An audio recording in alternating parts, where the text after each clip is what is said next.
বৈশ্বিক জ্বালানির সংকটের প্রেক্ষাপটে নতুন সম্ভাবনার দ্বার খুলছে চীন। দেশটি কৃত্রিম সূর্য বা নিয়ন্ত্রিত পারমাণবিক ফিউশন প্রযুক্তিতে উল্লেখযোগ্য অগ্রগতি অর্জন করেছে।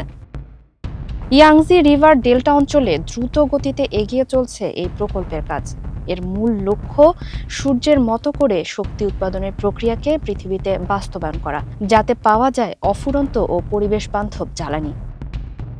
এই প্রকল্পে গবেষণা প্রতিষ্ঠান ও উৎপাদনকারী সংস্থাগুলো একসঙ্গে কাজ করছে। তাদের সমন্বিত প্রচেষ্টা প্রযুক্তিগত উন্নয়নকে ত্বরান্বিত করছে এবং জ্বালানি খাতে চীনের অবস্থান আরও শক্তিশালী করছে। বিশেষজ্ঞদের মতে এই কৃত্রিম সূর্য প্রকল্প সফল হলে ভবিষ্যতে বৈশ্বিক জ্বালানি ব্যবস্থায় বড় ধরনের পরিবর্তন আসতে পারে। ফারিহ আহমেদ, মানবকণ্ঠ।